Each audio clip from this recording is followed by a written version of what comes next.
Welcome to Shelf Life, the monthly series where I look at games I covered about 6 months ago and let you know whether they're still in my collection. And today I'm looking at games I covered in June of last year. There were a bunch of them, so let's get right to it and see which of them had shelf life.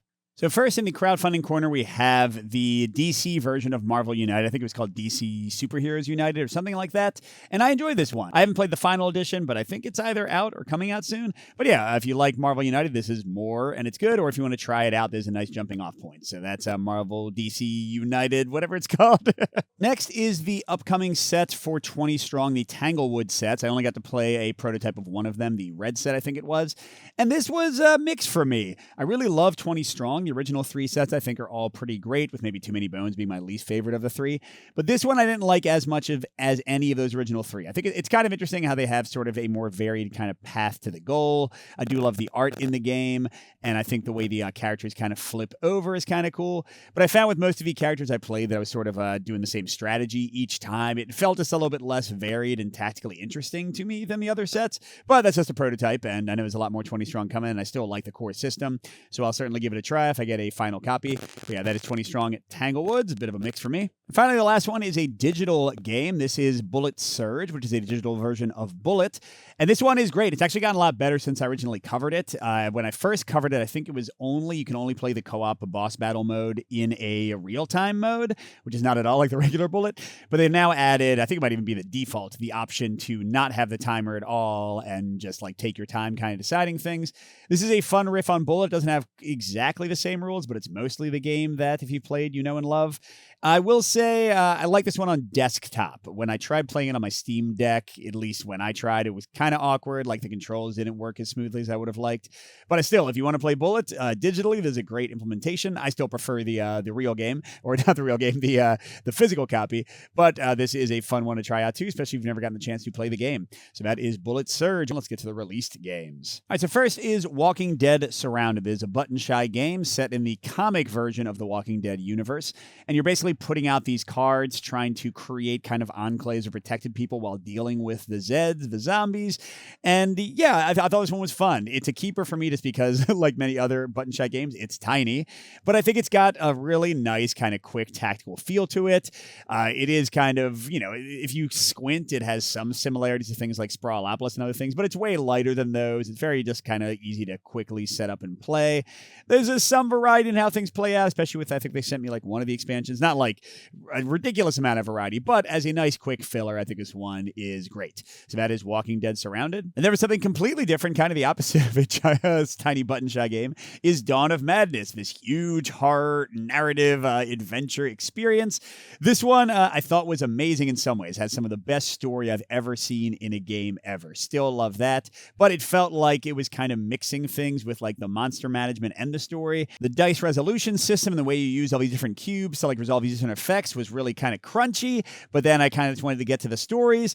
So, if you have a ton of time, this game is so long, it takes like 6 hours to do a full session. If you have a ton of time to devote to this one and you like horror narrative and don't mind some crunchy rules at the same time, I think it could be a big winner. But for many, I think it's going to kind of be too extreme on both sides to be a good game for them. So this was a call for me, Dawn of Madness, but I respect the design a lot. Next is a returning game. I cover this one about once every 3 months when they have a new expansion, and that is Ashes Reborn with the Red Rain solo co-op mode, and specifically here is the Siege of Lordswall set. And they just announced, or recently announced, a like new version of Ashes Reborn that's going to continue to have solo co-op content. So I'm very curious to see what that will be, because I know like the main set has been out of print for a little while. Well, not out of print, but out of stock. So it's hard to get right now. But yeah, I thought the Siege of Lordswall was a good set. I really liked the boss here. It has like a lot of zombies, like sort of spamming like little mini minions that attacked you. So it definitely had a different feel than the other sets. And also the deck that comes with this one, the player deck, because it comes with a pre-con player deck that you can also use in deck construction, is ridiculously fun to play and ridiculously powerful. Now, it is a little too powerful specifically for the Siege of Lordswall, so if you just buy this set and like the core, then you're going to just rock the zombies like nobody's business, but it's just a great set to kind of take into other games or even competitive and have a fun time with. So solid expansion, and happy to see that Ashes Reborn continues to have legs. This is the Siege of Lordswall, a keep. But turning around to to a call, we have Bardwood Grove. This is a Euro with a solo mode where you are bards kind of moving around a town, and it's got deck building components. You're playing cards that trying to activate these locations. I like some stuff in here. I like the kind of build up, and then you would fire off your songs to actually activate a bunch of things. I like the deck building somewhat, but the game had some weird balance issues. It was kind of harder to play because of how the rules were divided up and how like the kind of unlockable content worked. So this is not a full recommendation. The solo mode is also just kind of iffy, not great. But for competitive, I think it's a fun time, so worth checking out potentially. That is Bardwood Grove. Next is Skytear Horde Monolith. This is the standalone set for Skytear Horde that also could be integrated with the previous content. And I already talked about this in my top 40 games of the year videos, but I love the way they've gone with this. The original Skytear Horde was fun, but with Monoliths, and I'm sure for the sets coming up, the campaigns and such, they have made the tactics way better. They made the balance of how the enemies work way better. The decks continue to be interesting. The two-player co-op continues to be really good. So this game has jumped in my estimation quite a bit, and Monoliths is a big part of that. If you're going to buy into the game, Monoliths is definitely the place to start. The original is good. You can add it on afterwards, but Monoliths is just even better, and I can't wait to see what they do with campaigns. I think that's coming this year, probably.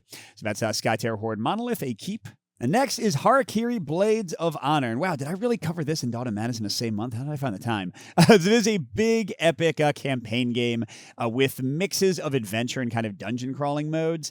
And I love parts of this one. Like, it is such an ambitious project. It's so huge if you get everything. They have like a whole boss battle mode. They have a true solo campaign. There's so much stuff. But the negative of so much stuff and all that ambition is that stuff is just confusing sometimes. The rules aren't always clear. There are like broken parts and things that don't work very well. Now, I know they're continuing to work on the rules. I have not played the game. This is a call, by the way. I've not played the game in months, so I don't know like how much they've done of errata and FAQ. Maybe it's fully playable now and like the game is great.